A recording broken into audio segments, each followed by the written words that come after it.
Well, good day, all. Welcome to the Common Good Podcast. It's a Friday, June 18th, and we like to talk on Fridays about, how science and economics can lead to some common good. And both in the area of science and economics, there's just a lot to know. And many of us, as the joke goes, missed that day at school when they talked about economics. So fortunately, we have Fadhel Kaboub here, who is a professor and a thinker and, for the benefit of all of us, a public advocate for ideas of the economy and all. We often talk about the role of the federal government in our economic system, and we talk about how I've learned a lot, Fadhel, in talking with you about the role that the government plays and how our currency functions. And what has been coming up in conversations I've been having recently, and seems like they come up in the news a lot, and with some of my more alternative friends, is a real commitment and excitement around cryptocurrency. That this idea that there's a new currency that is being created that is global, that is not tied to any government, that is supposed to be about a democratic system. I spent a little time looking up the words crypto and cryptocurrency and what all that means, and because it's a whole new vocabulary. So, boy, I feel like if people are new to economic theory and the economic language, then all of a sudden you're talking about crypto, and is that like kryptonite? Is that like, as Dan said, our producer, before we started, is that like cryptography? So I've been very skeptical of cryptocurrency, and I've been saying on this podcast, I think it's just fundamentally broken as a currency. It might be great as an investment tool, Sure. but the whole purpose of currency, some of which I've gotten from you, it makes me think, no, crypto is kind of on the wrong side of all of this. So thanks for talking about it today. How about just a quick take? Where's the great economist on cryptocurrency? Thank you. Well, thank you for having me again on your show. Well, cryptocurrency, as your intuition is correct. We're talking about an investment asset, not an actual currency in the traditional sense of the term. The term crypto refers to the encryption technology that is used to develop these currencies. For me, a lot of people confuse, the concept of currency, the concept of a payment system, the concept of an investment, the concept of a technology that allows a payment system to function. All of these things are kind of confused in people's minds. A lot of people are kind of attracted to the concept of cryptocurrencies because of the decentralized nature, because it's not controlled by a government or an entity. And I see the appeal. I sort of understand the appeal of moving away from the power of the state in many cases that has left many people sort of excluded from the payment system, especially the unbanked and underbanked population. But that doesn't mean that cryptocurrencies are going to actually, replace what a democratic state can do with its monetary sovereignty to address issues of socioeconomic exclusion and so on. So I am 100%, on board with the idea of developing better payment systems that are more inclusive and that are better encrypted, that are more efficient, and that are more secure. And all of that can be done with the encryption technology that is available, that is used by cryptocurrencies, by other payment systems too. But the idea of taking the power of money creation and distribution from a sovereign government and giving it to, a decentralized club of individuals, or codes that's going to make our lives better is nonsensical. What's making cryptocurrencies very popular these days is the rise in their value, especially Bitcoin. But we also have to recognize that it's not a constant rise. It's a ups and downs, and it's very unstable. Just like the ups and downs of commodity prices, just like ups and downs in any speculative investments. the other thing that a lot of people need to take into account, especially with Bitcoin, is the massive amount of energy that goes into producing or mining Bitcoin.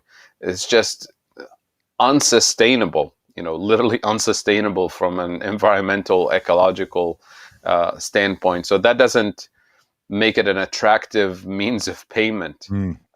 Yeah, because for what you mean by energy, it literally takes electricity. massive computer to drive Sure, massive computers to sure. keep track of, and then to like run these codes. And I will promise you, I don't understand it. It feels like the economists and the computer scientists, made a monster in the lab somewhere, and we ended up with a cryptocurrency. So I don't totally understand what mining means, but that is what you mean by it takes an enormous amount of Yeah, energy, right? You have to run computers that are running all the time, whether they're in computer farms or they're using a network of people's personal computers all over the world that are just running constantly.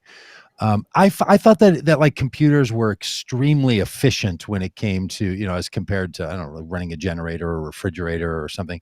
So how many computers are they running to have to for it to become like an energy problem? It's really that sure. much computer technology that's required to make just the small amount of blockchain Well, happen. yeah. So the last reference I saw to this was Bitcoin mining consumes as much energy as the entire country of Finland, I think, or something like that, which is insane. So the reason it takes so much computing power is because the encryption is so complex that it takes many computers hours and hours to try to verify the transactions, that it consumes a massive amount of energy just to run the computers to figure out those Mm, transactions. So it's extremely inefficient in that sense, from an electricity production. wow. Now the And supporters of Bitcoin will tell you, well, we're going to run all of these computers on renewable energy. Well, okay. that's great, but I'd rather produce all that renewable energy to heat and cool buildings, into run electric Sure. trains and things like that. So For I the rest guess of the society. energy consumption is one worry, but I guess the reason I turned against Bitcoin when I first heard it, it came out of 2007, 2008 financial crisis. And the first time I heard people say it was, it's now time for us to have a global currency that is not tied to the decisions being made by politicians. In other Sure, words, their critique was, these jokers crashed the economy because of horrible policy and insurance, homeowners insurance and mortgage insurance, and mortgages being written and sure, underwriting them from the FDIC, and all the things that went into crashing the economy. Bad, I would say bad economic theory from Republicans, but across the board, bad economic and policy. some So, Democrats too. and some Democrats. Yeah, we'll throw that. Yeah, bad politicians being wooed over by Republicans, I'll say. But so the idea of cryptocurrency was it's going to solve for that problem. Long before I heard people saying it's a great investment, you can put $200 into Dogecoin and that thing will be worth $20,000, which I know has happened. It's happened to a family member of mine. He's like, unbelievable. I put in $200. I have $20,000 of value in that thing in like 6 months. Long before people were just speculating in the gambling casinos of blockchain cryptocurrencies, it was seen as democratizing the world, being an alternative to the power. So, not talking about the electricity used or the financial risk, Sure, this other core question, that's where I think the real critique needs to come. And it feels like all these other critiques are thrown up so that they can be knocked down more sure, easily. But the big critique is, should we be having a global currency that's tied to blockchain theory? So, sure. in other words, decentralized. And what I've learned from you is the function of a currency in a government is to help have the control systems to make sure that we have the flow of capital the way that we need it. And all of our decisions about spending or taxing or selling bonds is all about helping to facilitate the behavior. Now, the blockchain people, I think, are saying that's what we don't want. We don't want anybody facilitating the behavior. To me, it feels like this Right. extremist libertarian view that says just let people do whatever they want and have a currency by which they can do it, and forget about the laws, forget about the regulations, just let it run, and that's going to be the best way for us to have a global economy. Is that right? Absolutely. Is that what you Yeah, hear? I don't want to overstate their absolutely. point, but No, it is absolutely correct. And I'll add just one more point is that if you insist and keep pushing this argument with cryptocurrency fans on social media or in person, ultimately, their fundamental argument against sovereign currencies and for cryptocurrencies has to do with the following point that irresponsible politicians since 2008 and before that as well will print too much money to serve their political agenda, to help their friends on Wall Street or whatever. And that is causing inflation and that's devaluing the currency. And cryptocurrency, especially Bitcoin, because of its limited quantity of money creation right. that is decentralized and controlled by the algorithm and so on, is not going to lead to this hyperinflation cycle that governments are fueling and have been fueling for decades. And and that is number one, a fundamental misunderstanding of what inflation is and what causes hyperinflation. Number two, uh, it's you can't run a global economy based on a gold standard because essentially you can think of Bitcoin as the equivalent of gold, right? In the old monetary system where we used to control the quantity of money and tie the actual quantity of money creation to the physical quantity of gold that we literally mine, like physically mine. Now we're Yes. doing this in a digital form. We're mining a new form of gold out of computers, consuming a massive amount of energy, way more than it actually takes to mine physical gold from mines. Wow. And under the cryptocurrency system, we are actually controlling the quantity of money creation based on the digital mining of the currency. And every single gold standard system in the world has failed. And every cryptocurrency system that's based on this mining principle will also Mm. fail. What will remain out of it is the actual speculative nature of the commodity that you mine. And at least in when it comes to gold is a commodity in and of itself, not just money. So we use it for jewelry, for electronics, and things like that. Um, Cryptocurrencies that are mined in this form, the only thing that remains, out of that process is a speculative asset, not an actual monetary unit that we can use. At least not on a global scale. And that I think is this idea that cryptocurrency is as a limited amount that exists. People who talk to me about it, they see that as a feature. I see that as a Right. flaw, Right. and they believe, as I did at previous times, and many people do, that well, the dollar is also limited.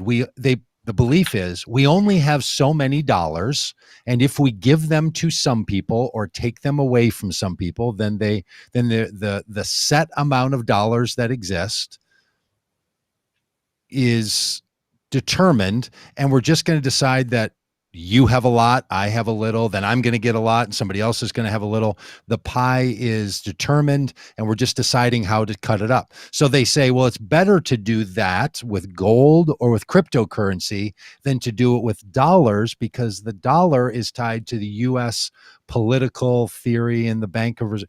So people talk about this Mm-hmm. as if they all are a limited asset. And the big awakening is to recognize that's not how the dollar works as a sovereign currency for a country. In the Right. United States, there is no limited there is no limit to the amount of dollars. It's a different way of understanding money that it's not built around inflation is not because there's only, $1 trillion bills, and Mhm. we've now spent them all. So now we have to make a dollar bill worth more than, you can buy less with it because you don't have as many of them, like gold coins would be. That is the big shift that I think, if someone doesn't make that shift to understand how the currency works, then cryptocurrency could seem like a better alternative than this one that's being run by these folks over here. Let's let it be run by the democratized experience of people around the globe. Is Right. that, do you feel like that's the argument that you're hearing as well?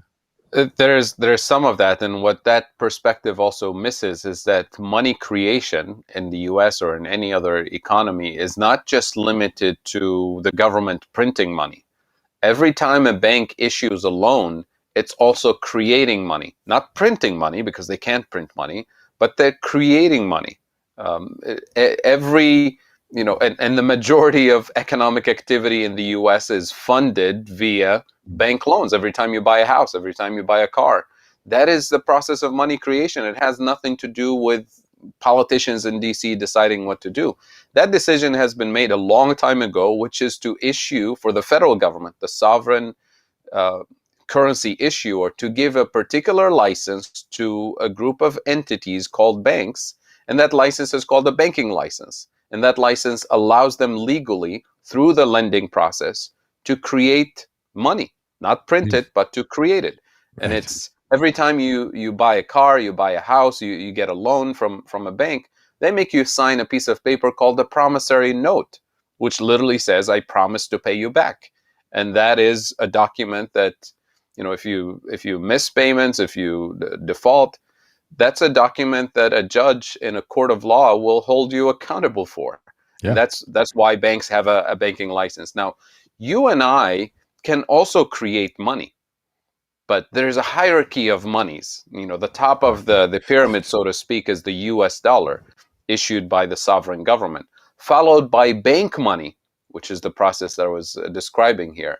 And at the very bottom of that pyramid, the lowest quality type of money is a piece of paper that I can take from here and I write on it, Doug, I owe you a cup of coffee.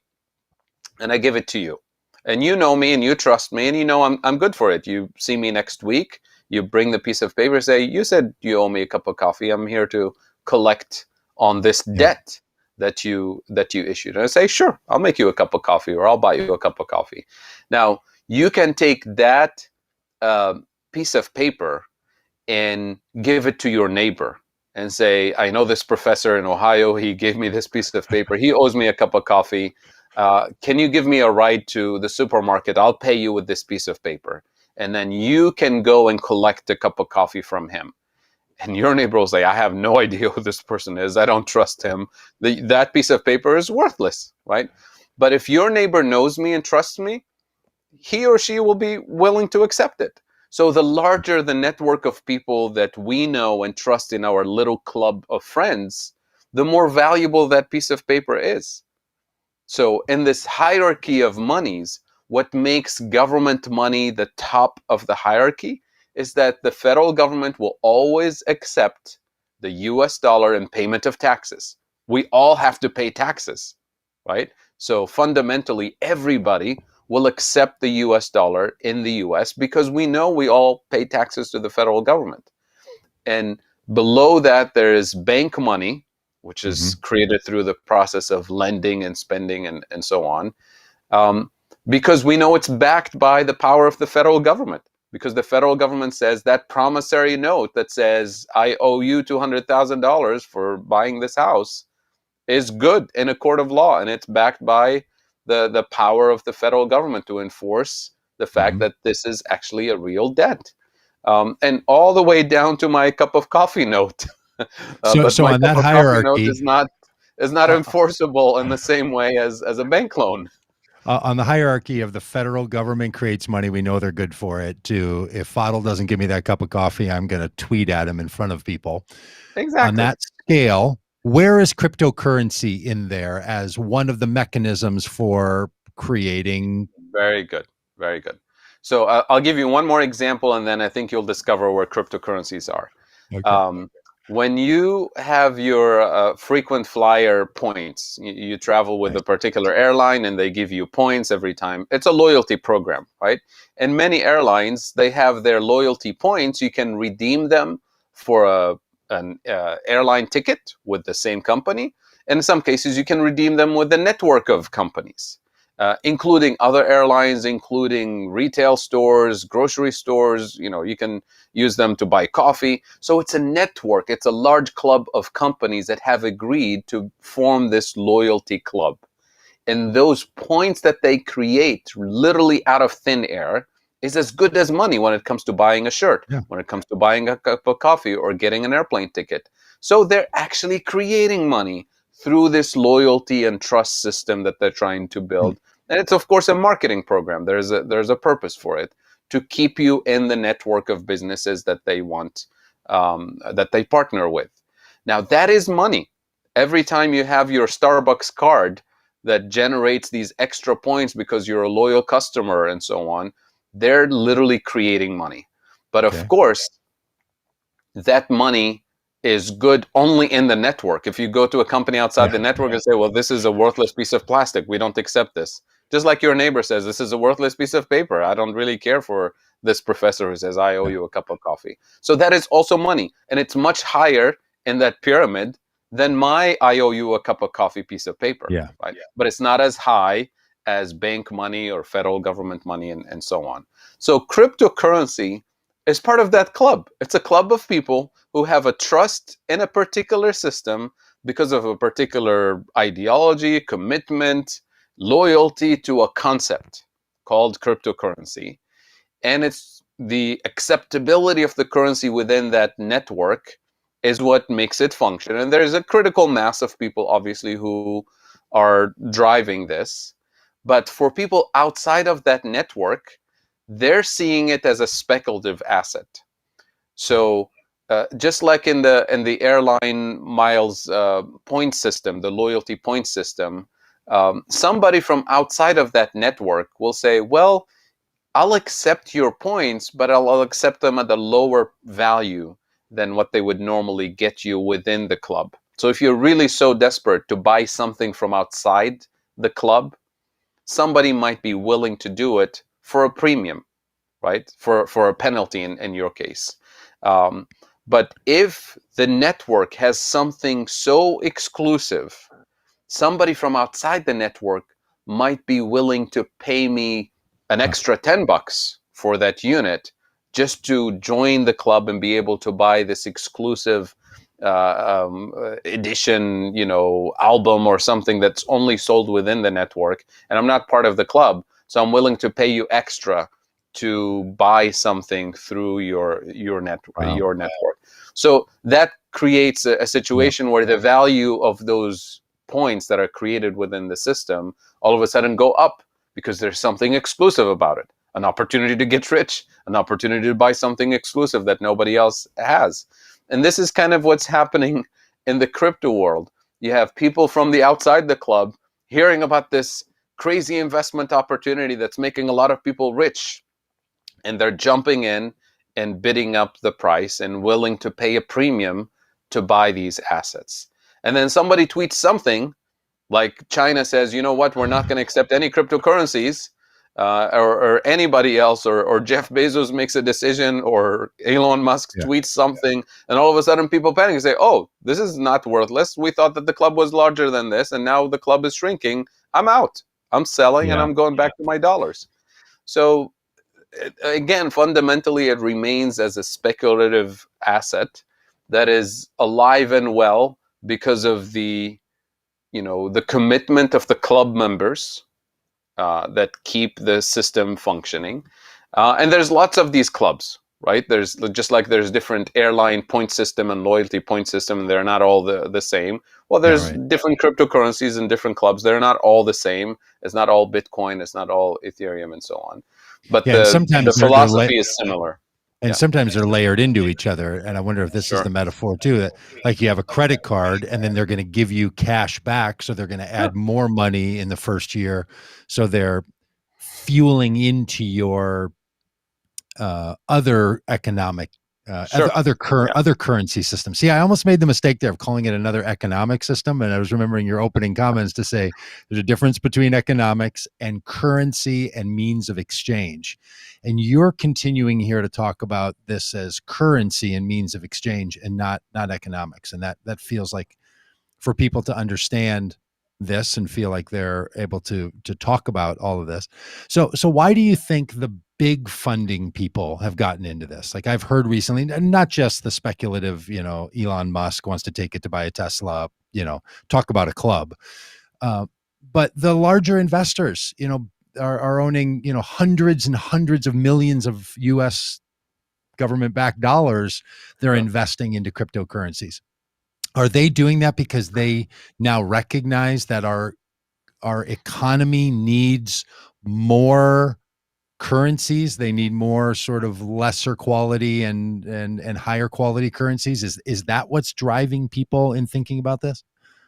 No, absolutely not. They completely understand what cryptocurrencies are. They're assets, and they're regulated as such by the SEC, by the way, and Oh, they're they are. taxed as such. Yeah. All of So them are all the just like cryptos they that way, or invest just in gold, they invest in silver, they invest in real estate, they invest in foreign currencies, I they see. invest in cryptocurrencies. It's a speculative asset.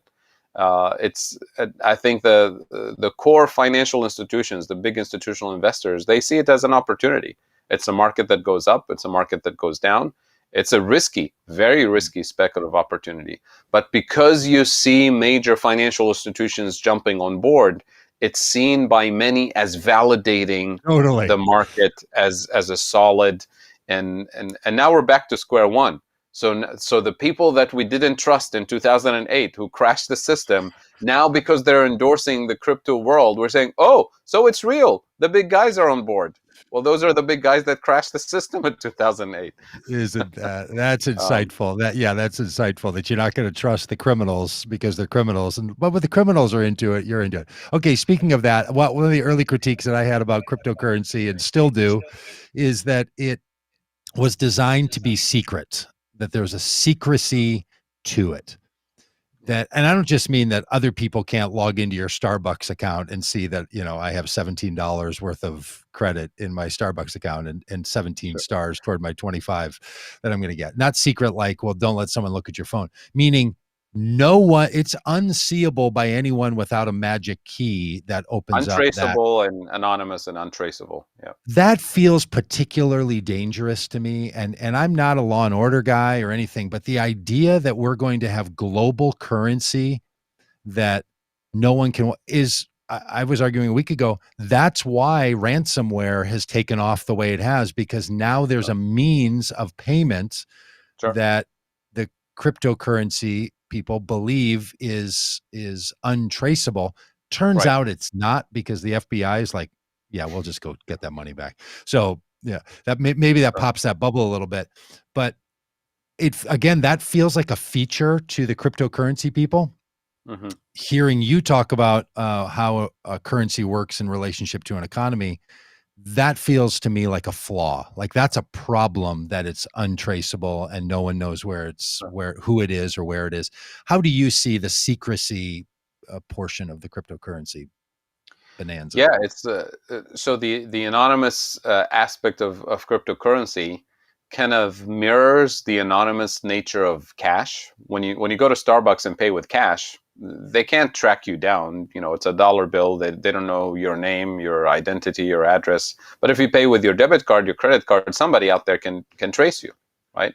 Um, Except it's not cash; it's a digital form, and it's untraceable, and that makes a lot of governments, especially the governments that have banned the use of cryptocurrencies in their countries, really suspicious and nervous. Not because they think that everybody who uses cryptocurrency is a criminal or has some criminal motive or anything, but they know that there's going to be a very small group of people who will actually take advantage of the anonymous nature of the payment system, and the fact that it's digital. You don't have to go physically in person anywhere to pay for things, and that will be used for criminal activity, and that has been the case from the Yeah. beginning of Bitcoin. that became the favorite payment system for cross-border criminal activity. It just happens to be also used by others. Now, the same is true with cash. The majority of Sure. payments in cash are not criminal activity, but there is a small group of people who also, use cash specifically because it's untraceable. It's just now these digital payments are even better than cash because you don't have to show up in person anywhere or have your fingerprints on anything, so to speak. So that is one of the reasons why China, more recently, developed its own national cryptocurrency, but it's not a speculative cryptocurrency. Huh. What China did is take its national sovereign currency and tell the general public, we, the government of China, are going to create a digital form of this with Oh, much more efficient transaction mechanism and better encryption to give you more secure payment system. And this is going to be the digital version of the actual paper currency that people okay. currently use. So that is going to become the norm. Some of it will be crypto based, some of it will be much more secure transaction system. But this is where the opportunity is for national governments to take the concept of public money for the public good and actually make it much more efficient and much more inclusive. Today in the US, we have millions of people, literally millions of people, 30 plus million, who are unbanked or Yep. underbanked. We live in a financial system and everything is driven by financial transactions. And yet we have 30 plus million people who don't have access to a bank account, not because Yep. they don't want to, but because they're being excluded systematically by the private banking system. So let's say I'm a low income individual. I'm working odd jobs left and right, and I'm a hard working person. I work 50 hours a week, but I get paid by my clients for mowing their lawns, for doing handyman job. I get paid $30 here, $40 there, and it's all in these checks that my customers Yeah. pay me with. Right. So now at the end of the week, I have the stack of checks that I need to cash, and I don't have a bank account. I go to a local bank, to J.P. Morgan or Citi or whatever. I say, "Can I open a bank account?" They say, "Well, give us a W-2. Give us your, who are you? Where do you work?" I say, "Well, I work everywhere. I don't have a stable employment." They say, "Oh, we can't open an account for you."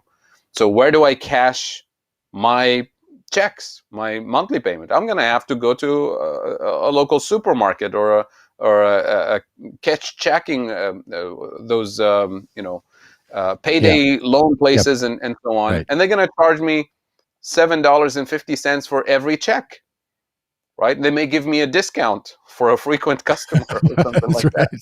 But pretty Yeah. much, While we I'm gouge you, we'll losing. give you a gouging discount.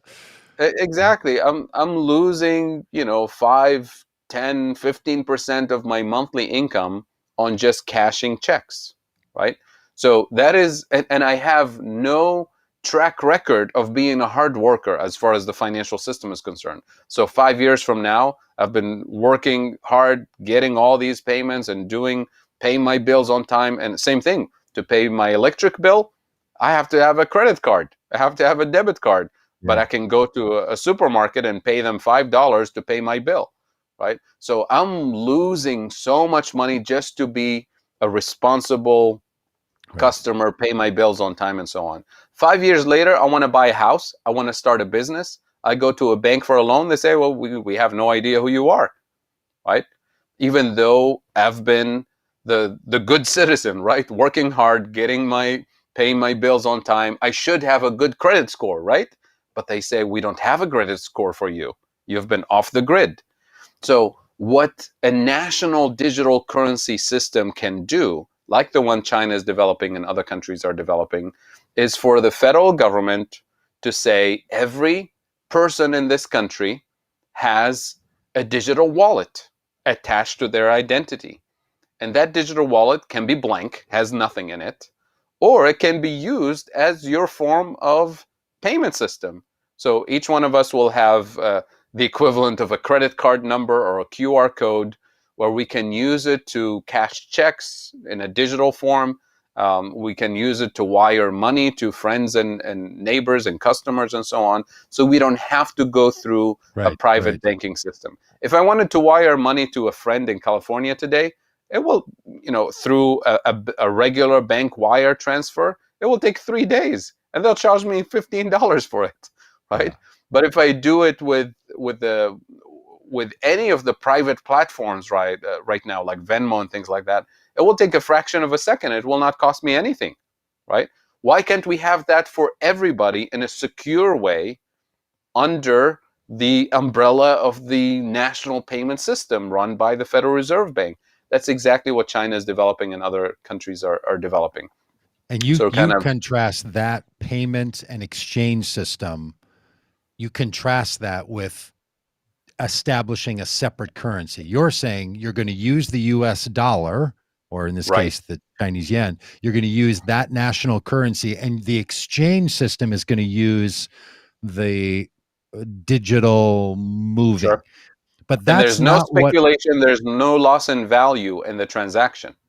I got it. And that's not what Bitcoin or other cryptocurrencies, that's not how they see themselves. They're not like, oh, we're a version of Venmo or PayPal or Cash App or something, where we're just helping people move small amounts of money without there being a fee. Um, for whatever reason they're doing that. I mean, there must be some reason, because banks make a lot of money off exchanging, allowing people to move money through their system. So there must be some upside to them financially. But to the user, for the most part, if it's just individual contributions, you're saying, okay, that's one thing. Let's make that more formal, less privatized, and more. It comes with a person, like a social security number, like they're born and they get a Sure. wallet, essentially, and the government can put money in, the government can take money out, and that feels like the opposite of what the cryptocurrency people want. They want less government in their life. They want less Sure. regulation, right? So you're, if I'm hearing you right, you're suggesting, boy, there's some features to what they've developed to make the cryptocurrency thing happen that are Sure. really good for us to utilize as an innovation, but we shouldn't use as an alternative, or we shouldn't consider it to be a high up on the ladder of legitimate currencies. Is that right? Right. I mean, take what happened during the pandemic last year. Imagine we had this national digital wallet system. As soon as the pandemic hits and millions of people are not able to pay their rent, we wanted people to stay home to be safe. It could have been a matter of, minutes, hours for that digital payment system to place, Hmm. the $1,200 in your digital wallet immediately, and stop this whole panic. The the Bitcoin world, the cryptocurrency world, has no mechanism to respond to a pandemic in this way.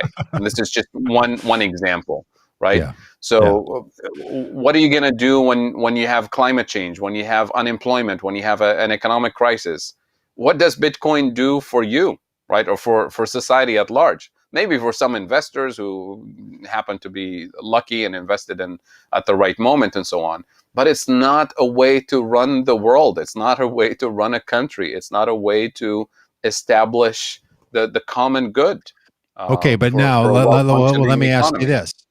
I remember hearing that back when the US officially left the gold standard, which I think was 1971, 72, Yeah. there was a big fight about, is moving away from a separate commodity standard, officially move away from, we've been moving away from it functionally for a long time, but officially moving away. The debate was rekindled to say, you can't run an economy on just the full faith and promise of the US government. But then we figured out how. Do the crypto Sure. folks have an argument to say, well, sure, right now, with this thing's 4, 5, 6 years old, yeah, there's some limitations to it. But 30 years, 50 years from now, we're going to have all of that infrastructure built, and the full faith of the federal government as the means of our currency, that's going to feel like an antiquated idea that we're going to be glad that we've left behind. We just need time for this Mhm. to generate. I don't buy that, but is there something to that argument? Well, we've had hundreds of years, thousands of years worth of experimenting with currencies, some based on Yeah. a commodity based system and some based on what we call fiat money. Every single commodity, every single money that was based on a fixed commodity, fixed quantity commodity has failed. So this is just the latest innovation. It just happens to be in digital form, but we've tried this over and over again, and all of these things Mm. failed. Now, that doesn't mean that the fiat currency system that we have today is perfect. I'm not saying this. That doesn't mean that the governments that we have are perfect. Absolutely not. That's why we're fighting for a more just and transparent and less corrupt government institutions, because we believe, as I said many times, public money for the public good. Now, Yeah. if the entities, the individuals that we elect to do that job, public money for the public, because we give them power when we elect Yeah. them, the power to use the power of the purse for the public good, for the common good. If we elect individuals and give them that power, but they happen to be serving the power and interest of super PACs, of Wall Street, of then we're not there yet, right? We need to work harder on cleansing the system of this power and influence of Wall Street, Mm. big oil, big pharma, or whatever you name it. It doesn't mean we should throw the baby with the bathwater, so to speak. Yeah. In other words, give up on a system that we know functions and can function much, much better in a more equitable and just way, and replace it with a concept that we know has failed over and over again as a model for national monetary systems. That is so helpful. Thank you for all of that. Mike asks in one of the chat spaces here if you'd say just a little bit more about what the Bitcoin mining is and why it's necessary. Do you know much about this and how mining can operate, how it works, and then he says, can it operate similarly to the stock with value according to buying and selling, with splits that create more currency? What is this mining business that we hear, where they talk about doing the data mining? And I think it's hearing Sure. you say, boy, this is very much like gold, and they're borrowing not only a set commodity philosophy, but they're even using the language as if like, hey, there's only so much of this, we're going to go find it. Can you talk about Right. what that mining is? I don't really understand it at all, and Mike seems to want to know as well. Sure, it's a complicated process, and I will not claim to be able to completely understand it or explain it to you.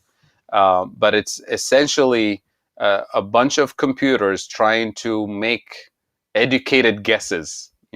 Hundreds and thousands and millions of them, until they find the right code to verify a particular transaction. And every time they do that, they build a block, and that's why it's called blockchain. And it's decentralized in the sense that you have many, many computers, many, many users actually trying to make those guesses. And once the block is finished, is confirmed, all the other guesses are eliminated, and now you move on to the next set of guesses. Um, it's it's not creating any value. In other words, it's just a mechanism that guarantees that's going to take a lot of work to create a block, and a lot of electricity and a lot of computing Mm. capability. Just like it takes a lot of physical labor to mine an ounce of gold. Lots and lots and lots of people digging and using water and so on. And then somebody says, I found it. And then everybody else says, okay, let's try now the next batch of dirt. So it's that process, except it's just consuming a lot of that energy, and it's guaranteeing that there's only one right code for that block, right? So it's not, you can't replicate it, you can't steal it, you can't reproduce it. So it's limited in quantity, Mm. right? And that's what gives this idea that, economic activity that is going to be conducted with that one block is going to be fixed in value, right? And we're not going to have a blockchain system where millions of people can very quickly discover those blocks and create more and more units of Bitcoin to flood the system with money. It's the old idea that if we flood the system with money, we're gonna create more inflation and devalue the currency. Got But it. if we insist on having a very slow, gradual, painful money creation system, we will make sure that it's extremely valuable to people because it's so scarce, and it will stay with that strong value. It will not devalue, right? Great. The concept is so simplistic. I'll tell you where that ideology comes from. It comes, again, back to a commodity system, a gold standard. Back in the day, when a king had the power Mhm. to mint gold coins. Okay. So minting gold coins, you put the picture of the king or the stamp of the king on it or whatever. But essentially, what the king is doing, because you can't put pure gold in a coin, right? You have to mix it with other metals so that it Yeah. holds its Right. form. Because gold is so soft. That's why in the old Yes. Western movies you see the cowboys biting on the coin to verify that it's actual gold. So when you bite on it and it's soft, you know it has a lot of gold. But if you bite on it and you break your teeth, you know it's fake Yeah. or it doesn't have much gold in it. So, and people develop an instinct for figuring out based on the weight, based on the bite, they know if the king is cheating or not. So the Yes. king puts a certain quantity of gold, and all the merchants in the city know what a dress is worth, what a table is worth, what a horse is worth, based on the weight of gold in that system. But Hmm. now the king wants to invade another country, and the king needs thousands of soldiers, and they need to pay for for them and the resources and everything. And the king doesn't have more gold. The king is planning to invade the other country to take their gold, right? So what Yeah. does the king do? The king will secretly tell the mint all the coins, and melt all the coins and remint them with less gold in each coin. So that's a devaluation of the currency. But the king is doing it secretly. So now all of a sudden, the merchants the next day, they notice that the coins are harder and the coins are lighter. So they know the king is cheating. But they're Hmm. not going to go after the king. What they're going to do is tell the customers, this dress that you wanted to buy that was worth 5 coins, now it's worth 7 or 10. So now the customers will say, well, wait a minute, there's inflation. Prices are going up. Well, what is this? What is happening here? Well, the king is issuing more coins, devaluing the currency, so prices go up. And that is Got it. absolutely true, right? But we take that old narrative about the king devaluing the currency by putting less gold in it, and we automatically link it to inflation in our world today by saying the more money the government is creating to build roads and highways and education and all of that, the more inflation we have. Hmm. Because even though the money creation that the government does today has nothing to do with devaluing or gold or anything. So the Bitcoiners and the cryptocurrency people, they say, we want to get the corrupt governments out of the Yeah. picture and take this power out of their hands and have a computer code create monetary units at a steady pace, and then we and the real economy will have to function based on the availability of this new money creation without having a computer code that spits out tons and tons and tons of cryptocurrencies to hyperinflate the system. Hmm. So Hmm. that's fundamentally the ideological motivation, which is based on a flawed understanding of how the system works, which is also based on people completely giving up on the idea of public money for public good. And I think we have to be sensitive to this particular feeling and motivation, because people have been neglected and have Hmm. been pushed out of the system and so on, and excluded out of the system, as I explained earlier. But that doesn't mean that we should completely give up on a system that can function in a much more democratic and effective way, and rely on a system that will be fundamentally broken, Hmm. including for the people who want to be included in the system, and people that have been neglected in the past. Oh, that's so incredibly helpful. Hey, Fadl, I want to share with you an email that I got from someone about these conversations because I think your recap there was so important for this as well. He says, "Hey, Doug, I was watching your podcast with Fadl Kaboub for the third time. This time, I'm sharing it with my sister and her husband, and both of us feel like we don't understand totally the MMT, but and they may have sounded skeptical, but they're coming around." And then he says, "My mom, who's 94, and me, 68-year-old, knew nothing about monetary sovereignty, the change from the gold standard to fiat money, issuers versus users, what the war Mhm. bonds were for, what federal taxes are used for, and nor that the deficit should not be something to worry about. Monitoring and mitigating out of control inflation should be the focus, etc. Truth be told, I still don't grasp all the information explained to me, but it's really wonderful." And so he's really appreciative of this and is watching it for Thank a you. third time. I think there's a lot of people like that. And then he said, "Hey, I hear people in Congress saying the opposite of this stuff all the time. How about if you bring some of those people on and let Professor Sure. Kaboub talk to him about that and do all that?" So he wants you to be schooling up the people who he hears on in the news, like all of us do, who talk Name about the our. time and place. We'll do it. We'll get some of our favorites on here and say and have them take a deep dive into it. Just want to But share it's that appreciation. We get those sure. kinds of Thank you. No, messages a lot from people no, who are I really really. appreciate it. And I would like to encourage you and your listeners and viewers to take a look at the interview on C-SPAN that happened yesterday morning, with Congressman John Yarmouth of Kentucky on this, and he's the chair of the Budget Committee. Um, that interview was maybe 15 minutes long, and he explained. He probably provided the best MMT coherent explanation for how the federal government spends, why we tax, the national debt, all the concerns. And there were people calling and raising concerns, and he said it very explicitly.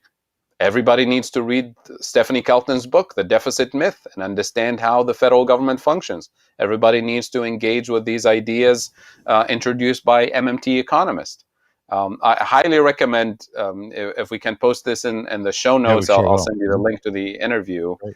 Um, and there are other politicians in DC, Congress people and senators who understand this, have heard this perspective for years now. Many of them hear it, understand it, but don't want to necessarily come out and be the voice of the MMT message, like Congressman Yarmouth did yesterday. Um, as far as I'm concerned, I don't really need half of Congress to come out and say MMT all the way and be the cheerleaders. I just want them to make the right decisions. That's right. Just do Yeah. the right thing. You don't have to be a professor. You don't have to, give lectures on MMT. But use the insights and make reasonable decisions. Use your power, because these are the individuals who have the power of the purse. Use the power of the purse for public good, for the common good. And I think we're getting there. We're getting more individuals in Congress who understand this. I hope so. And for people that don't know, MMT is short for modern monetary theory. And the word theory throws some people off. I like to say to Sure. people, it's just recognizing what the monetary system is in light of us not being tied to a limited gold standard anymore. So it's not a theory like, boy, wouldn't this be great if this came to be? It is to say, here's how you explain the current Sure. economy that the US has been living in for a long time, and people don't really understand that. So Sure. so the phrasing MMT can feel a little bit It's speculative, you know. Yeah, it's unfortunate, but there's this thing also called the theory of gravity, and ignore it at your own risk, right? So we have to uh, recognize that academics use certain concepts and phrases that can be off-putting, but ignore them at your own risk.